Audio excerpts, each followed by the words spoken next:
if you have any Italian in you at all, go to a lawyer, go do the ancestry thing, and see if you can find some documentation to prove it. Because if you can, that would be your easiest route into Italy, and also give you a European passport, which is fantastic.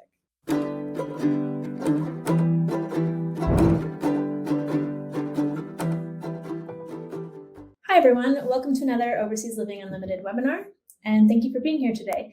My name is Sophia. I'm the editorial director at Live and Invest Overseas, and I am your host today along with Kat Kalashian, who is, among many things at Live and Invest Overseas, our Euro correspondent. So Kat, thanks for being here again today. It's great to have you back on the line. Thanks for having me, as always. All right, so Kat wrote July's issue of Overseas Living Letter, which, if you haven't taken a look at it, it's all about Milan, Italy. And Kat describes it as being unlike any other old world destination because it's not as new and modern as Northern Europe, but it's not as ancient and traditional as the rest of Western Europe. I thought it was really interesting that Kat described it as kind of a perfect marriage between Paris and New York, meaning it has the hustle and bustle of a city like New York, but it's also got the beauty, respect for culture and history, and appreciation for the finer things that you would associate with Paris. So Kat and I are going to be talking about all things Milan and sizing it up as a potential expat and or retirement destination. Okay, so getting into Milan, I've never been there before. I only know about it from watching food documentaries, to be honest. But I'm really curious to go there, and obviously I've heard great things, and your feature as well made me even more interested to visit. I'm curious to know, as someone who's been around Europe so many times and been to so many places, what was your first impression of this great, historic, epic city? Definitely the energy. It's like New York. It just kind of smacks you in the face. And so for somebody looking for a really typical European experience, this isn't necessarily the place, because it does have that edge, that kind of grittiness, and a little bit more so than I've ever experienced elsewhere in Europe, more of that American dream concept, where like the one expat that I interviewed described it as Milan is the Manhattan of Italy, in the sense that if you come from anywhere else in the country, you go there and your family back home says, oh, my boy's done good. He's off in New York making his living. It's kind of seen as the end all be all of, I guess, of success. And so that's another part of it that I found really striking, is that there is this idea that is so very American that you don't realize how American it is until you leave America, about success and productivity and, working for your career. And so this definitely has a very unique feeling that I've never experienced elsewhere in this part of the world, where people are really there for their career and that's it. And so there is this kind of grind feeling. If you're in it, it's very easy to not feel it if you don't want to, but you will get a sense of just the energy and kind of, I guess it's kind of the best way to describe it is like if you're walking down a street, and people aren't locals, that is, aren't kind of like looking around and enjoying everything that's around them. They're just, nose to the pavement and headed where they're going in a straight direction. They don't have time for tourists dawdling on the sidewalks. So that's the kind of feeling that brings back New York to me. Sounds like London as well. Yeah, exactly. Actually, that's probably a better, more apt comparison. I don't have that much London experience. My big city is New York. Other than that, but you're probably right. If you went to Milan, you would say it's the London of the continent, probably. Okay, interesting. Yeah, I don't know how I feel about that. I'm maybe under the impression that all of Italy is kind of like southern Italy, where it's all kind of laid back and lackadaisical and easygoing. Definitely. So I was surprised that it has some of that hustle culture that you associate with New York or London. Yeah, and it's totally unique. I've never experienced it anywhere else in Italy. Like you, my impression of Italy has always been the more laid back, the very Latin vibe, where we take life easily and we enjoy ourselves, and we're not rushed about anything. Income isn't necessarily, the goal of life. And so that is, I think, what is so unique. So for people who may not know, can you tell us Well, it's situated in northern Italy, we should say. Do you think that maybe it's kind of like more Swiss in its culture than it is what we're saying about southern Italy? Yeah, and actually that's a really good point. There's a huge amount of influence from Switzerland just over the border, to the point that many people live and or work in one or the other. So the border crossing, it's as if you're leaving a city or a county line. It's not an actual country border crossing. I actually know many people that split their time between Switzerland and Milan, and mostly for work reasons. And so, yeah, I mean, I feel like the Swiss are much more regimented. I feel like Mhm. I didn't get that regimented feeling in Milan. But it's definitely something that a lot of people do. And in fact, I think Milan's actual metropolitan area, I forget it, it's like an economic zone. It's some kind of designation of the metropolitan economic zone. It actually extends across the border and into Switzerland. It's so large. Interesting. Yeah. I did not know that. So, another thing that I thought was really interesting is that it seems like it's a very international place, and maybe that kind of ties in with all this hustle, live to work type of culture. So, is that true? Is it like you can Definitely. feel international presence? Yeah, no, the another reason that and again could draw the comparison with London as well, but why I keep drawing the parallel with New York is that, people say nobody's actually born in New York. You go to New York and the population there is 100% not necessarily foreign, but not from New York. So, whether you're from Idaho, California, whatever. So same in Milan. There's a joke that no Italian who lives in Milan is actually Italian. They come from somewhere else in the country and they've moved to Milan. Of course, that's an overstatement, and that's not actually true.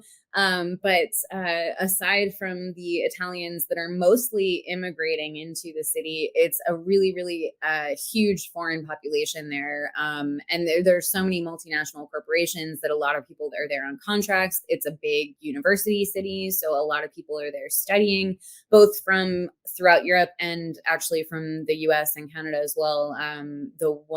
One of the expats that I interviewed there had come to do, I think, her master's degree in Milan, and then ended up just staying because she loved it so much.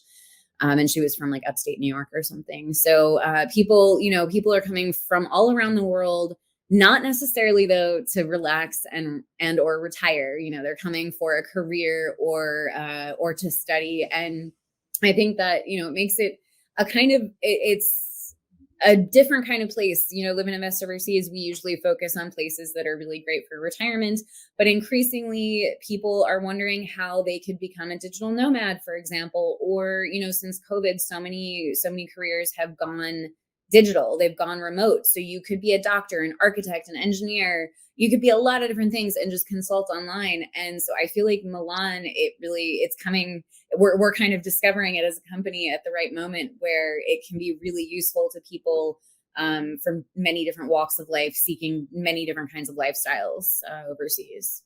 Definitely. Another thing that I thought would be interesting about Milan compared to the rest of Italy and some other popular retirement destinations. So we've been surveying our readers recently and receiving tons of responses. And one of the questions has to do with climate.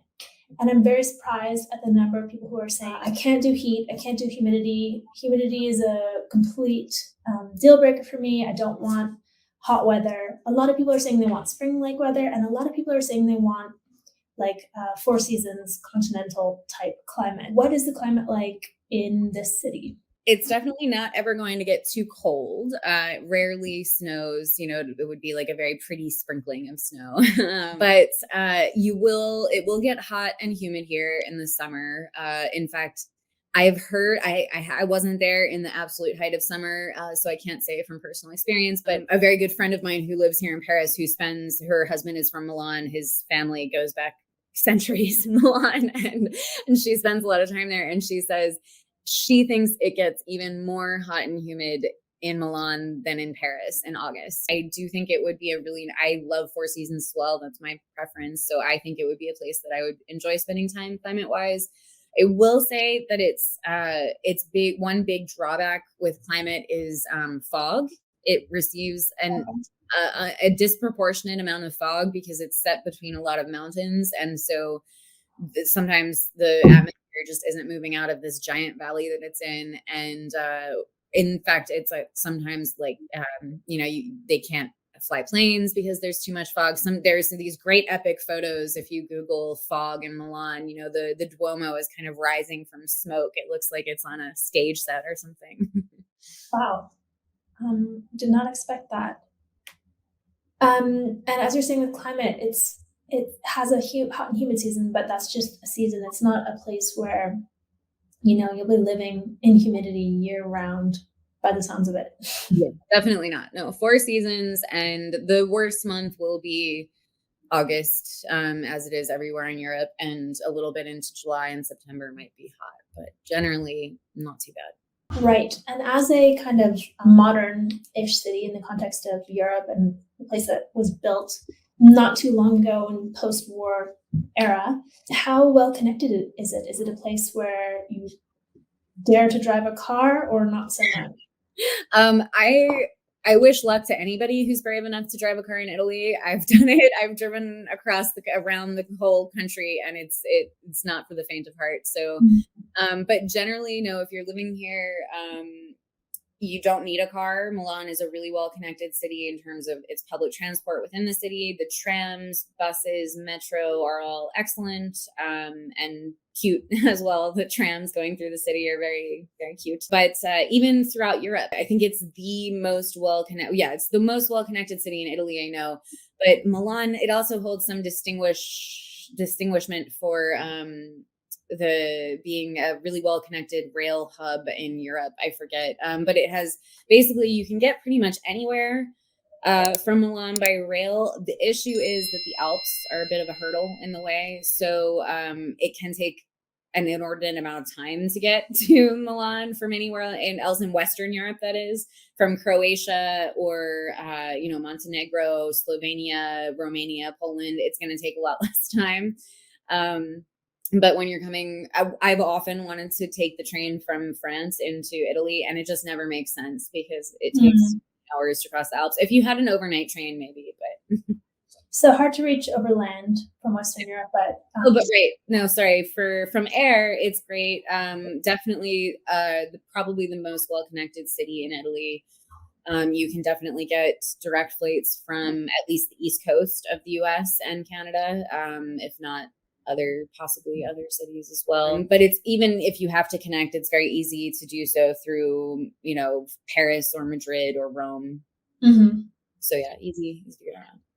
That is nice. Speaking of the compactness of it all, is there a certain neighborhood or area of the city where you think expats flock to, or is it kind of like anywhere is fine? It's compact enough that it doesn't really matter where exactly you settle? I mean, there's definitely differences per neighborhood.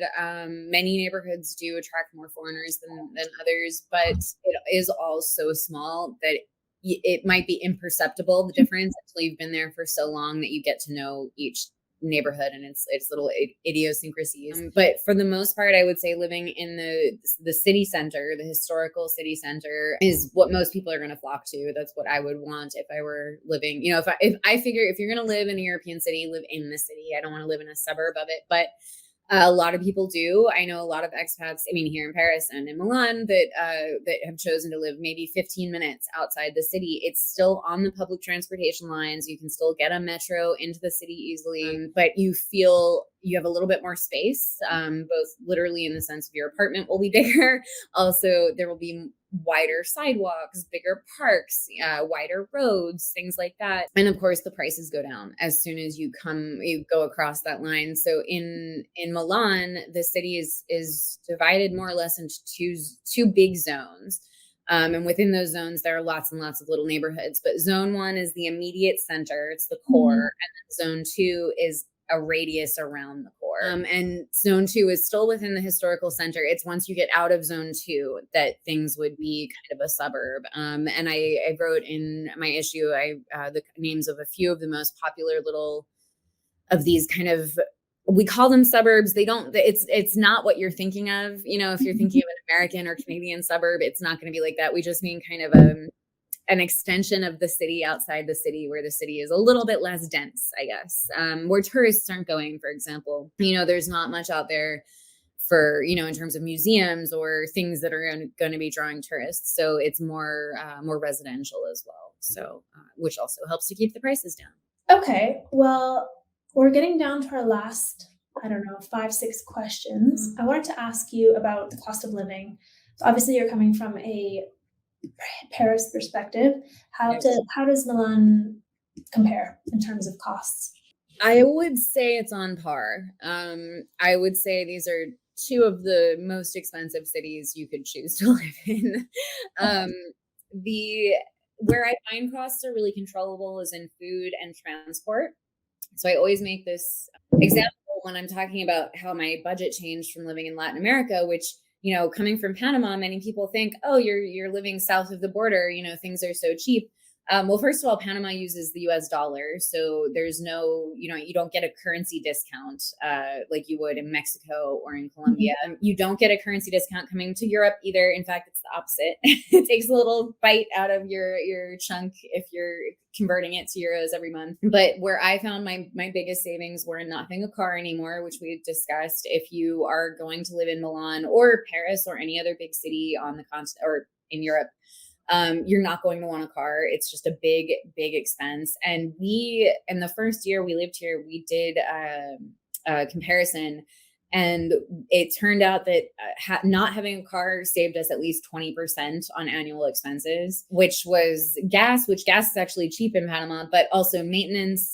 You know, Panama's roads aren't that great. So we were constantly having to change our tires and have radiator work done and stuff like that. So that was a huge expense for us. Getting rid of the car was a big plus. Food costs, I make this joke often, is that a lot of the foods that I like to eat when I lived in Panama, they were imported, but here they're local.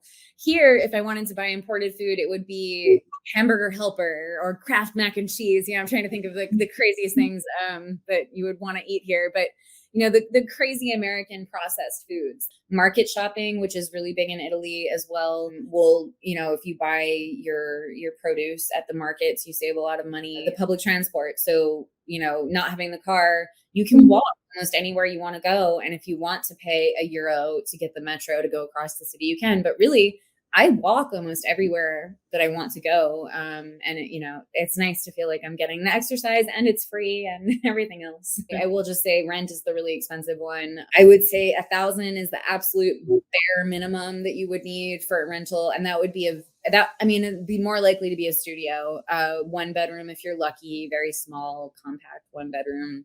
You're looking at 1,500 or more for a decent size 1 bedroom, I would say. And it, you know, the more money you have to spend on real estate, the better in Milan or in Paris or any of these cities. But that's really the uncontrollable part, that it's just rental prices and electricity. I will say in the past year, 2 years, electricity in Europe has just skyrocketed. Again, controllable. We don't have AC. That helps. Yeah, I think as you said, you know, in a city like this that's so famous, there's, from my perspective as well, like you may as well live right in the thick of things, pay a bit more on rent to actually experience it, rather than, you know, saving a couple €100 and being out in the burbs or the outer areas. I'm with you on, you know, if you're going to live in Milan and make the most of it, and have that be your big expense every month, your big ticket item. Yeah. And then save in other areas where you can, like groceries or transport. Yeah, exactly. Okay, another important topic. So I wanted to talk about healthcare, language, and maybe residency before we wrap up. So I'm going to say for healthcare, I know Italy is ranked, or in the last sort of survey of the world's health systems, Italy came in number 2 after France. And I know that from northern Italy to southern Italy, there's a big discrepancy in the quality of healthcare. But luckily in Milan, you're in the getting the thank you. I don't know if you had any experience with the healthcare there, or if you have any thoughts on it from people you spoke to that you think people should know about? Well, the big thing though is that you can just pay your way into the Social Security network. It's actually called the SSN. The Italian acronym is the Servizio Sanitario Nazionale. So it's the SSN, not the Social Security number. And so you can actually buy into that, which means, especially in the North, you're getting the best of public health care. If you are living in the South, I would say there's no point in buying into the public system because you're better off going private. Frankly, most people go do a mixture of both anyway. Italians are all going to be in the public system, but many, no matter where they live, they're going to supplement that with private care just to avoid wait times if they need, some specific kind of specialist care or something. But the fact that you can just buy into the national system is a win. The fact that it is actually very affordable. I'm trying to pull up the price here, but I can't find it so quickly. But it's very affordable, and that would give you access to, all the basic overall healthcare that you would need. To buy a private insurance to supplement it with would just be another few €100 per year. So great options in terms of cost. It can be really shocking for many Americans to realize that healthcare can be better overseas, but in fact it can. So we mentioned that Italy is the second best healthcare in the world, according to the World Health Organization. And the US is at number 38 on that same list. Canada is at number 30 on that same list. So really, it can seem kind of shocking, galling, too much to think about getting healthcare in another country. But in fact, it can be, it can be much better. In my experience, Europe is the best healthcare I've received. The one area where you might have a bit more trouble in Italy, less so in Milan than the rest of the country, is with English speaking doctors. So I would say outside of Milan, do not ever count on finding English speaking doctors as a matter of course. In Milan, though, you are basically, as I said, you're getting the best of the best. So if there are any foreign doctors working in Italy, they're working in Milan. If there are any Italian doctors who speak English fluently, they're working in Milan. So really, you will have the best access to whatever it is that you're looking for right there. And you're right next to the rest of Europe as well. Milan is as far north as it gets. So you can cross the border into Switzerland or go up to Austria or over to France and partake of any of their healthcare as well. And would you say for language, because it's so international and there's big foreign population, is English fairly well spoken? Or would you say that this is a place where you need to learn Italian to thrive? Well, both. You will need to learn Italian to thrive, yes. But this is definitely the best half step. It's the best training grounds, proving grounds. If you don't already speak Italian, then the best place you could go, I will say moving to Abruzzo would be a great immersion course, but it would be a very uphill battle moving to Abruzzo with no Italian. Moving to Milan with no Italian, you would get by, even if it meant only in the tourist areas or only, doing the kind of very mainstream things. You will be able to get by very easily in English. All of this is the, majority of tourism also comes to this city. So when I like to try and use my Italian when I go, but it's very rusty until I get a few days in. And so for those first few days, anywhere else in Italy, I'm used to people just letting me take my time and we'll all get there in the end. In Milan, it was like in Paris where instantly they cut you off and start speaking English.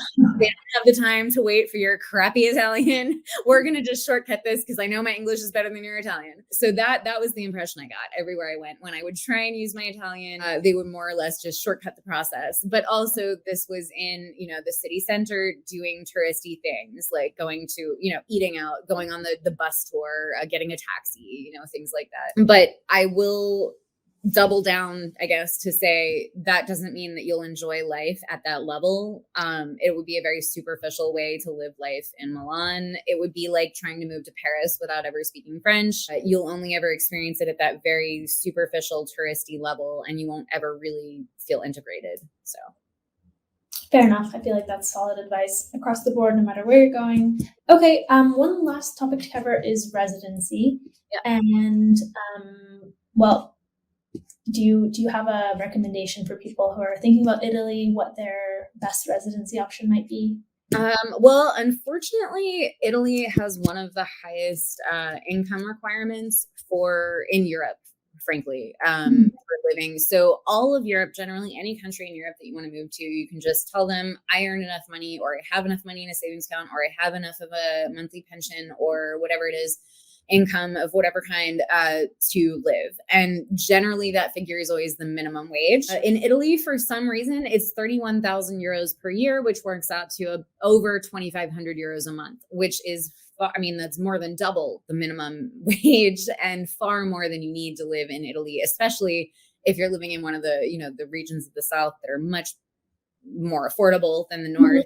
So you might need that much to live in Milan, but you definitely don't in most of the country. And so it's kind of shocking. We're all kind of flummoxed as to why Italy requires so much. So just to clarify, that's 31,000 per person for a single person. But if you're coming as a couple, it would be 38,000, which helps a little bit, I guess, offsets it a little bit. But it's really kind of odd that they require that much money because, as I say, you don't need that much money. But for that visa option, you need to prove that much. If you have any Italian in your bloodline, it will behoove you to follow that trail and see how far it goes back, see what the last birth certificate you could get from an Italian grandmother or grandfather, great grandfather, great grandmother might be, because it's probably the best country in the world for following bloodlines and allowing you citizenship based on your ancestry. And it's incredibly complex, and there are many, many, asterisks and qualifications for under each heading.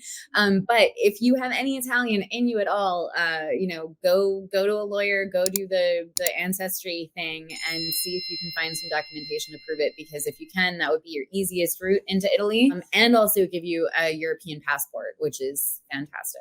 I think we'll wrap it up here. So I want to say thank you to Kat for joining me today to speak about Milan. I really appreciate you taking the time once again. No problem. Thanks for having me. Always fun to talk. Definitely. And we'll see you next time. Bye, everyone.